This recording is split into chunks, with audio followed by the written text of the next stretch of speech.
오늘 말씀은 우리를 향한 하나님의 사랑이라는 제목으로 함께 나누고 싶습니다. 제가 여러 성경을 좀 읽어보지만 제가 늘 사랑하는 성경이 다 다른 성경도 사랑하지만 유난히 제가 좋아하는 성경은 고린도전서와 로마서입니다. 로마서는 왜 제가 좋아하냐면 로마에 가보지도 않은 이 사도 바울이 로마에 있는 성도들에게 자신의 신앙을 굉장히 심오하고 깊이 그리고 철저하게 묵상하며 쓴 글을 로마서이기 때문에 로마서는 굉장히 깊이가 있고 어렵기도 합니다.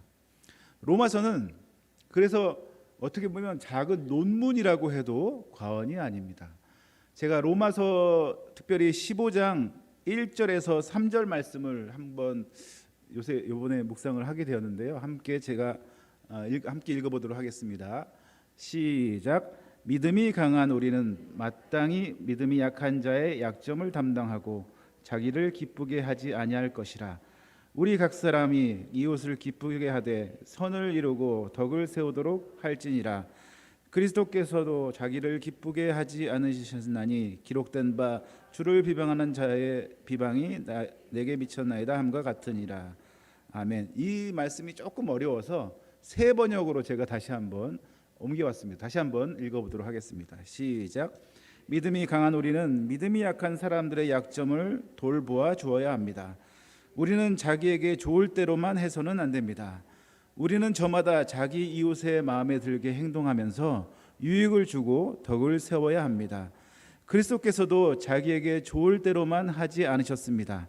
성경이 기록하기를 주님을 비방하는 자들이 비방에 내게 떨어졌다 한 것과 같습니다. 아멘. 하나님께서는 우리에게 자유를 주셨습니다. 무엇인지 할 수 있는 자유를 주셨는데 여기서 보면 믿음이 너희를 자유롭게 하리라까지 말씀하고 계시지만 믿음에 약한 사람을 돌보아 주어야 한다라고 말씀하고 계십니다. 그리고 이웃의 마음에 들게 행동하면서 유익을 주고 덕을 세워라라고 얘기를 하고 있습니다. 왜 이렇게 얘기했을까요? 로마에는 그리스도를 믿지 않는 사람들이 많이 있었기 때문에 그렇습니다. 믿음이 약한 사람들이 많이 있었기 때문에 그렇습니다. 그들에게 믿음을 전해주고 믿음을 장성하기 위해서 이렇게 해야 된다라고 얘기를 하고 있는 것입니다. 이것을 보면 어쩌면 믿는 자들이 해야 할 사명과 같은 것이라고 저는 생각합니다. 믿는 사람이라면 이렇게 믿음이 약한 사람이나 이웃을 위해서 이웃이 마음에 들게 행동하면서 유익을 주고 덕을 세우는 사람, 그런 사람들이 우리 덕양중앙교회에 많이 있었으면 좋겠습니다. 그래서요, 이 주위에 복음으로 가득했으면 좋겠다는 생각을 하게 됩니다. 이제 복음을 예전에는 말도 못하는 시대가 이제 지나갔는데 이제는 말을 해도 되는 시절로 돌아왔습니다. 이때 이웃에게 어떻게 예수 그리스도를 전해야 될까요? 어떻게 하나님 사랑을 전해야 될까요? 이것은 자기의 소명을 좀 더 확실하게 붙잡고 하나님 나를 어떻게 찾아오시고 사랑하시고 함께 하신 나를 잘 알아야 다른 사람에게 잘 전할 수 있다고 생각합니다. 그래서 오늘 굉장히 어떻게 보면 기초적인 말씀이라고 볼 수가 있습니다. 하나님이 우리에게 어떻게 찾아오시고 사랑하셨나, 에 대해서 함께 나눠보고 싶습니다. 첫 번째가 아닙니다. 하나님은 우리를 어떻게 만드셨냐면 하나님의 형상으로 지음받은 존재입니다. 창세기 1장 26절에 이렇게 말씀하고 계십니다. 하나님이 이르시되 우리의 형상을 따라 우리의 모양대로 우리가 사람을 만들고, 그 뒤에는 이제 모든 것을 다스리자 하신 말씀인데, 여러분 이걸 믿으십니까? 여러분이 하나님의 형상으로 만드신 분이에요. 여러분이 하나님의 형상으로 만들었기 때문에 우리는 행동 거지를 좀 잘 해야 됩니다. 우리 행동이 하나님의 형상으로 만들었다고 듣기만 하고 알기도 하지만 여전히 죄악에 빠져 있거나 거짓을 사람들에게 속이거나 사람들에게 나쁜 짓을 하고 있다면 그것은 어떻게 보면 하나님의 형상과 다른 모습으로 살고 있다고 해도 과언은 아닙니다. 그래서 우리는 기억해야 될 것은 뭐냐면 우리가 하나님의 형상으로 살고 있는가, 하나님의 형상으로 말하고 있는가, 하나님의 형상으로 생각하고 있는가? 이거를 먼저 점검해 봐야 됩니다. 그래서 하나님의 사람으로 온전케 되는 것이 하나님이 기뻐하는 삶이라고 저는 생각합니다. 그런데 무엇이 이 땅에 들어왔습니까? 죄가 이 땅에 들어왔습니다. 그래서 하나님과 우리와의 관계를 완전히 깨트려 버리고 말았습니다. 하나님으로부터 도저히 갈 수 없는 상황에 이르고 말았습니다. 죄라는 것을 원어에 찾아보면 전에 이영기 담임 목사님도 얘기했지만 관역에서 벗어나다라는 뜻입니다. 관역에서 벗어난 삶을 살고 있는 것입니다. 우리가 달리기를 할 때도 저 결승점을 향해서 달려가야 되는데 다른 방향으로 달려가고 있다면 아무리 자기가 열심을 한다고 해도 소용이 없는 일과 되는 것과 마찬가지입니다. 우리는 관역에 맞는, 그 길이 맞는, 그 종점과 결승점에 맞는 길을 향해서 달려가야 될 것입니다. 이것이 바로 제가 우리를 상관하지 못하게 하는 것입니다. 그러나 우리는 굉장히 어려운 삶을 살고 있지요.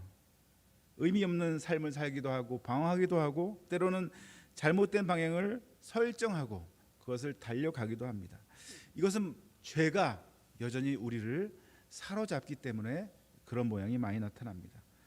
우리 주변에 이 죄 때문에 일어나는 많은 일들을 볼 수가 있습니다. 사회적인 문제, 가정의 문제, 직장의 문제, 심지어 돈 때문에 형제를 죽이고 부모를 천륜을 배반하는 그런 일들이 우리 사회에 많이 나타나고 있습니다. 왜 그럴까요? 죄가 사람을 사로잡기 때문에 그렇습니다. 오늘 말씀에 바리새인과 서기관들이 예수님을 비난하는 말이 나옵니다. 예수님이 왜 비난을 받았을까요? 세리와 죄인들을 영접하고 그들과 함께 음식을 먹었기 때문에 비난을 받았습니다. 바리새인과 서기관들은 그것이 죄라고 생각했습니다. 죄인들과 함께 있는 것이 죄가 전가된 것이라고 여겼기 때문에 죄인과 같이 있는 것이 바로 죄인들의 모습이다. 그렇기 때문에 예수님도 죄인이다 하면서 예수님을 비난했습니다. 오늘 로마서 읽었던 말씀 마지막에 예수님이 원하지 않은 대로 행동하셨다는 이유가 바로 이것입니다. 왜 그랬을까요? 영혼을 구하기 위해서, 사람을 구하기 위해서, 한 명의 생명을 구하기 위해서 예수님은 그런 비난에도 상관하지 않고 그들에게 다가갔던 것입니다. 오늘 누가복음 15장에는 세 개의 비유가 나오는데요. 첫 번째는 잃어버린 양의 비유, 두 번째는 10 드라크마의 비유, 세 번째는 잃어버린 탕자의 비유가 나옵니다. 오늘 말씀은 다 아시다시피 잃어버린 한 마리의 양을 찾으러 가는 목자의 얘기고, 두 번째는 10 드라크마를 그 중에 한 개를 잃어버려서 온 집안을 샅샅이 찾은 다음에 너무 기뻐서 지인과 모든 이 동네 사람들과 모여서 잔치를 했다는 얘기가 나옵니다. 드라크마는 어느 정도의 돈이었는지 제가 살펴보니까요, 하루 일당에 준하는 금액이었습니다. 10만 원 정도 될까요? 10만 원 정도 되는데 그 10만 원짜리 하나 찾았다고 온 동네방네 사람들 다 모여서 잔치를 했다? 왜 그랬을까요? 이것은 특별한 존재이기 때문에 그렇습니다. 예전에 이스라엘에서는 약혼을 할 때에 신랑이 약혼의 증서로 드라크마를 줬습니다. 한 10개 정도. 근데 그 드라크마에 구멍을 내서 왕관처럼 만들어서 머리에 쓰고 다녔습니다. 그냥 보통 돈이 아닙니다. 이것은 정혼의 표시고 이 사람이 다시 올 때 보여주어야 될 것이기 때문에 굉장히 소중하다는 것을 의미합니다. 그 드라크마를 잃어버렸다고 하는 여인의 모습을 볼 때 그 마음이 어땠을까요? 오늘 본문에 나오는 말씀처럼 양 100마리도 중요하지, 100마리 중에 99마리도 중요하지만 그 한 마리가 얼마나 목자에게 소중할까요? 그 정도로 우리를 하나님은 사랑하고 계시다는 것입니다. 너무너무 소중한 것입니다. 허투루 그냥 있어도 되고 없어도 되는 존재가 아니라 너무너무 소중한 존재라는 것을 얘기하고 있는 것입니다. 그러면 하나님은 어떻게 우리를 사랑하고 함께 하시고 또 어떤 노력을 가지고 계실까요? 첫 번째입니다. 한번 따라하시겠습니다. 하나님은 개인적으로 찾아오십니다. 하나님은요, 많은 집회를 통해서, 커다란 집회를 통해서 찾아오시기도 하지만 성경의 많은 부분에서는 개인적으로 찾아온다고 얘기하고 있습니다. 그 대표적인 예로 삭개오가 있습니다. 삭개오는 예수님을 만나보기 위해서 그 나무 위에 올라가서 예수님 얼굴을 보기 원했습니다.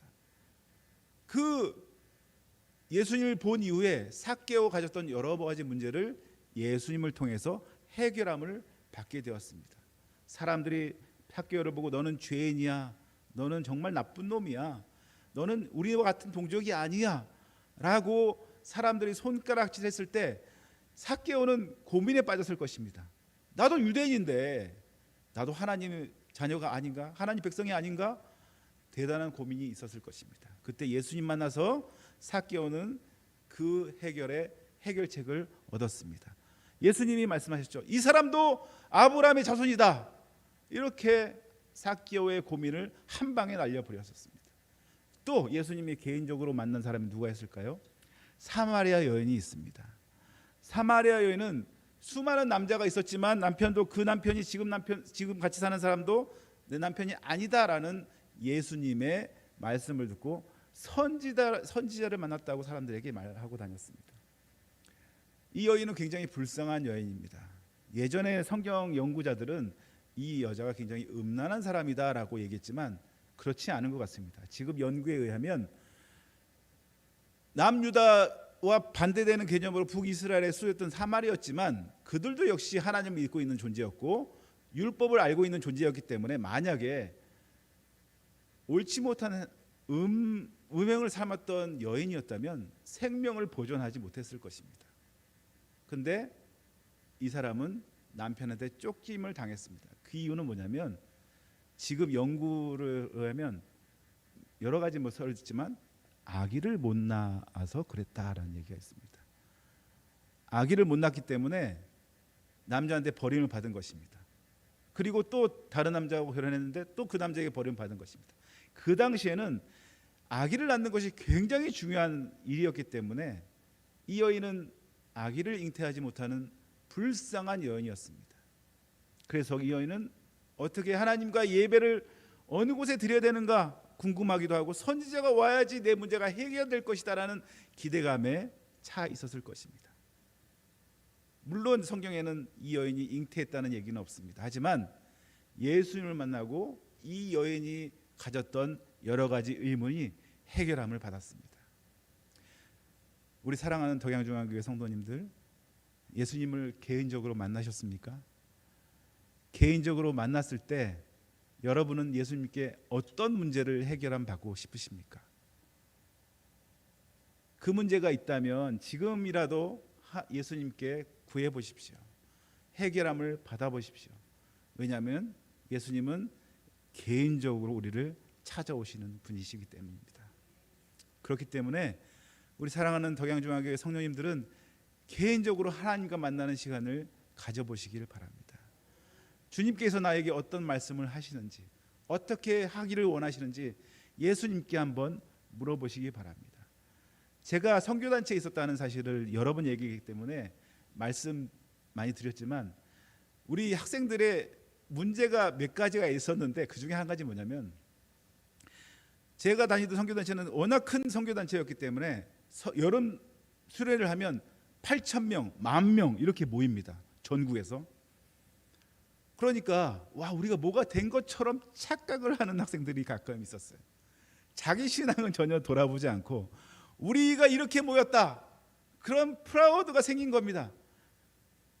특별히 학교에서 리더를 맡았던 학생들의 교회 생활을 제가 살펴보니까 열심히 하는 친구들도 있었지만 교회에서 열심히 하지 않고 정말 교회 안 다니는 사람하고 똑같이 행동하는 사람도 여러 번 봤습니다. 여러분, 단체가 여러분을 어떻게 해주지 못한다는 사실을 알아야 됩니다. 먼저 개인적으로 하나님과의 만남이 더 중요합니다.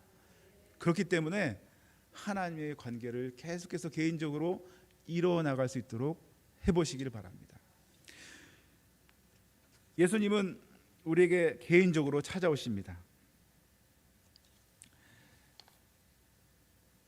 근데 제가 잠시 질문을 하자면 이런 질문을 좀 하실 분이 계실 것 같아요. 왜 하나님이라고 자꾸 얘기하면서 왜 예수님 얘기를 하시지? 전 어릴 때 그렇게 생각했거든요. 예수님은 하나님의 아들인데 왜 하나님 얘기를 한다고 이렇게 제목까지 해놓고 자꾸 예수님 얘기를 할까? 근데 성경을 보니까 요한복음 10장 30절에 나와 아버지는 하나이니라 이런 말씀이 있더라고요. 아, 그렇구나. 하나님을 얘기하는 것이 예수님 얘기하는 거구나. 전 그때 깨달았습니다. 이것은 여러분 혹시나 오해할까 봐 해드리는 말씀입니다. 개인적으로 우리를 찾아오시는 그 하나님을 만나셨습니까? 그렇다면 주님의 뜻을 구하고 주님과 동행하는 멋진 주님의 자녀 되시기를 예수님의 이름으로 축원합니다. 하나님은 어떤 분이십니까? 두 번째입니다. 한번 따라 하시겠습니다. 하나님은 우리를 끝까지 찾으시는 분이십니다. 아멘. 누가복음 15장 4절을 다시 한번 읽어보도록 하겠습니다. 시작. 너희 중에 어떤 사람이 양 100마리가 있는데 그 중에 하나를 잃으면 99마리를 들에 두고 그 잃은 것을 찾아내기까지 찾아다니지 아니하겠느냐. 99마리를 들에 두고 그 한 마리를 언제까지 찾아다니냐면 찾아낼 때까지 찾으신다는 말씀을 하십니다. 영국의 시인 프란시스 톰슨이라는 사람이 있습니다. 이 사람은 스코틀랜드 지역의 목양에 감탄할 만한 역할을 하는 그 콜이라는 개에 비유해서 천국의 사냥개라고 하나님을 얘기했습니다. 그 정도로 끝까지 찾아간다라는 얘기를 하는 거죠. 나니아 연대기라고 혹시 아십니까? 책으로 나오고 유명한 영화로도 나오고 또 순전한 기독교를 쓴 C.S. 루이스라는 분이 계신데 그분은 회심하기 전에 하나님을 부인했던 사람입니다. 하나님을 멀리했던 사람이에요. 그런데 이분이 무신자였는데 자신을 하나님이 어떻게 추격해 왔는지를 4가지로 비교했는데 너무 재밌어가지고 제가 한번 들고 왔습니다. 첫 번째는 뭐냐면 낚싯줄에 걸린 물고기가 지칠 때까지 버려두시는 존귀한 어부다라고 얘기했습니다. 두 번째는 뭐냐면 쥐를 쫓는 고양이 같다. 세 번째는 헤겔의 숲에서 쫓겨난 여우, 자신을 여우라고 얘기했는데 여우가 아무것도 없는 들판을 달릴 때 바짝 쫓고 있는 사냥개. 만약 여우가 숲이 있다면 숨어 다닐 텐데 들판에 아무것도 없고 그냥 숨을 곳도 없는데 뒤에서 사냥개가 따라온다면 여우는 굉장히 두려울 것입니다. 그렇게 사냥개라고 하나님을 얘기했고요. 네 번째는 뭐냐면 꼼짝 못할 상황으로 서서히 유도하는 성스러운 체스 선수다 얘기하고 있습니다. 제가 할아버지하고 장기를 한번 둔 적이 있는데요. 처음엔 제가 막 몇 개 따니까 너무 기분 좋아가지고 막 이겼다 그랬는데 나중에 보니까 제 거 하나도 없더라고요. 제 거 하나도 없어지고 할아버지가 이겼더라고요. 처음에는 내가 이긴 줄 알았는데 할아버지가 다 이긴 것을 생각할 때 바로 이 체스, 정말 잘 두는 체스 선수처럼 하나님을 점점점 갈 데 없이 움직일 수 없을 정도로 자기를 쫓으시는 하나님이다. 이렇게 비유를 했습니다. 주님은 우리를 포기하지 않는 분이십니다. 그분은 절대 우리를 포기하지 않으시는 분입니다. 한번 그분과 만나면은 그분은 영원히 우리를 떠나지 않겠다고 말씀하시고 계십니다. 찾아오시는 그분을 물리치지 말고 기쁨으로 하루로 승리의 삶을 사시기를 예수님의 이름으로 축원합니다. 마지막입니다. 세 번째입니다. 따라하시겠습니다. 하나님은 당신을 찾기에 모든 것을 희생하시는 분이십니다. 우리를 위해 모든 것을 희생하셨습니다. 에베소서 5장 2절을 함께 읽어보도록 하겠습니다. 시작. 그리스도께서 너희를 사랑하는 것 같이 너희도 사랑 가운데 행하라. 그는 우리를 위하여 자신을 버리사 향기로운 제물과 희생 제물로 하나님께 드리셨느니라. 아멘.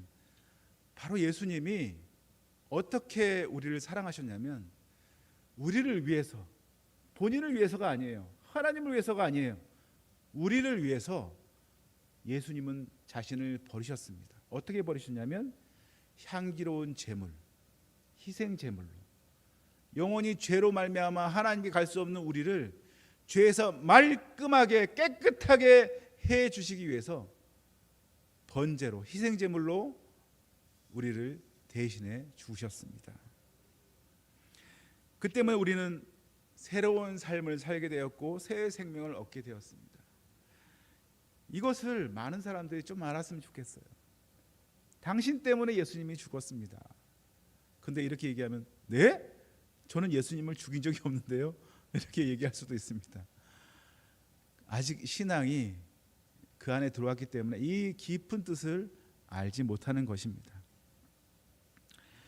오늘 하나님께서는 우리에게 새 생명이라는 은혜를 주셨습니다.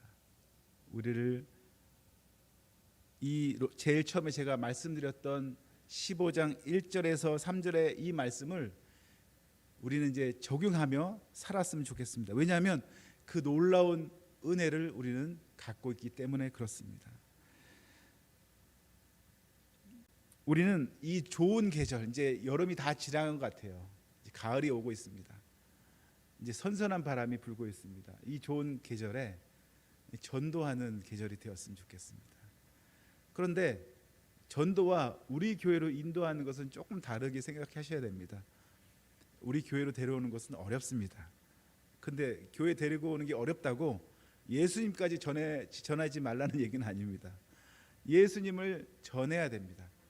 교회가 오고 안 오고는 그 사람의 선택일 뿐입니다. 오면 더 좋죠.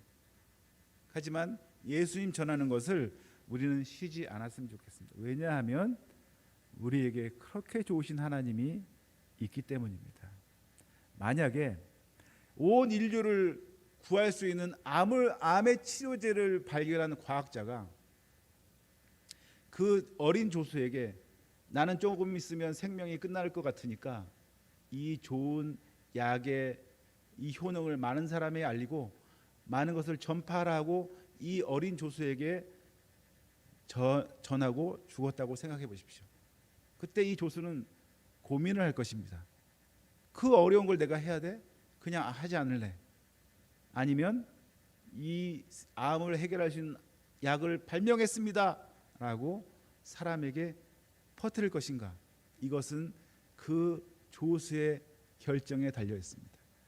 마찬가지입니다. 우리도 똑같은 결정을 할 수 있습니다. 예수님 좋은 거 아는데 그냥 나 혼자만 알고 있을래. 이렇게 하는 거와 세상의 모든 죄를 해결하시고 우리에게 풍성함을 주시는 그 하나님을 당신도 알아야 됩니다 라고 전할 수 있는 이 두 가지 선택권 중에 하나를 선택하셔야 됩니다. 그 중에 두 번째를 선택하시길 바랍니다. 여러분에게 은혜가 임할 것입니다.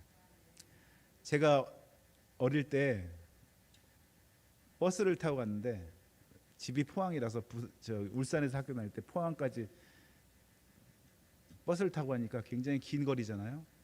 그래서 한번 버스를 타면 중간에 내리지 못하니까 옆 사람을 전도해야 되겠다 이렇게 생각하고 전도를 했습니다. 할아버지였습니다. 한복 이 하얀 옷을 입은 꼭 옛날에 선비처럼 보이시는 할아버지였습니다. 제가 예수님에 대해서 잘 전하지 못했지만 예수님을 전했습니다. 결과가 어땠을까요? 욕 얻어먹었습니다. 버스에서 그 사람이 도망치지 못하니까 내가 예수님을 전해야지라고 생각했는데 도리어 내가 어떻게 도망갈 수 없을까 이렇게 생각할 정도로 이렇게 할아버지한테 야단을 많이 맞았습니다. 그래도 기분 나쁘거나 슬프지 않았습니다. 왜냐하면 하나님에게 그 사람에게 큰 상급을 주시겠다고 말씀하고 계시거든요.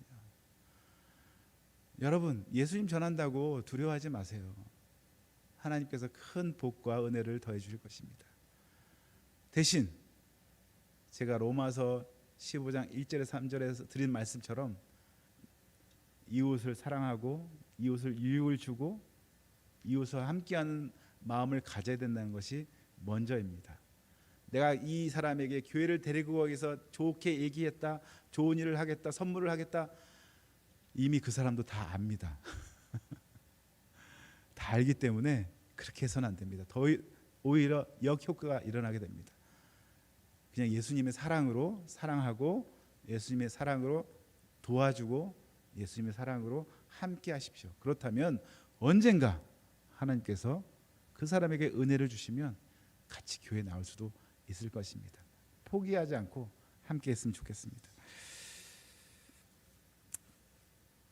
그리고 우리가 좀 너무 열심히 살기 때문에 지나치게 음식 가격을 깎으려고 노력하는 것도 많이 있는데 이것도 조금 자제를 하고 쫌생이처럼 살지 말고 구두쇠처럼 살지 말고, 제가 그렇기 때문에 얘기하는 것입니다. 제 모습이 바로 그런 모습이거든요. 그렇게 살지 말고 첫 번째 내가 말씀드린 것처럼 하나님의 형상으로 살아가시기 바랍니다. 하나님의 형상이 깎아달라고 막 그럴까요? 하나님의 형상이 쫌생이처럼 살까요? 하나님의 형상을 가진 사람이 구두쇠처럼 살까요? 제가 이 말씀을 준비하면서 저에게도 참 회개의 말씀으로 다가왔습니다. 내가 이렇게 살면 안 되겠구나 라는 생각을 하게 됐습니다. 우리가 조금 더 넉넉한 마음으로 이웃을 대하고 사랑하고 이익을 주고 덕을 세워서 올 하반기에는 예수님의 사랑이 가득한 덕양중앙교회가 되었으면 좋겠습니다. 아멘. 함께 기도하겠습니다.